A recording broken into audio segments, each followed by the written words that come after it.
Hey, Hefty Fabworks. This is Ben here again. Beautiful day in Colorado. Today we're going to go over winches, some of the options, maintenance, and how to install them. So this one is actually on Project Mall Runner, our shop forerunner. He is running the 9.5 XPS. It does have a synthetic cable, and as you can see, the Factor 55 paralead and recovery closed winch system. So if you take a look down here, we're going to go over kind of some of the basic things about a winch. On the right, on this winch, is going to be your clutch lever side. So this is going to be your clutch lever here. Just going to twist this to free spool your winch.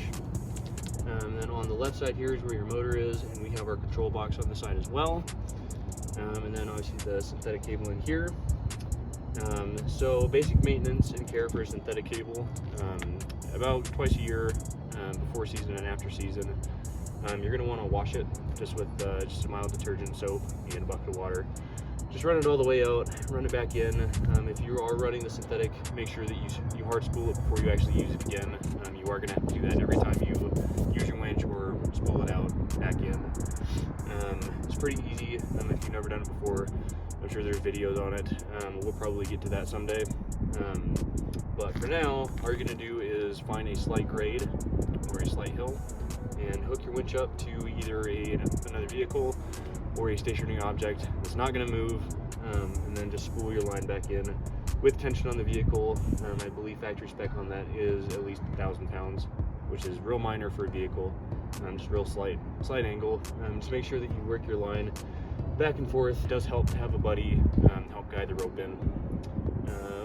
That's pretty much it for maintenance on these. It's usually good just to check all your connections every once in a while and make sure there's no corrosion, that all the connections are tight. And then for your main battery power cable, that there's no signs of wear or damage or any kind of like weird like frame marks or anything on that. Just because that is connected directly to your battery, and that could potentially be a hazard if it is fraying through the protective lining on that cable. On our 5th gen fronts, we'll send out a little bracket. Put a bolt to your core support for your radiator, attaching your control box, securing it, and the easy access area. On Chris's, unfortunately, we couldn't do that because he has a supercharger, and he's got all his hoses and stuff in there. So here we just mounted his up here, basic winch controlling.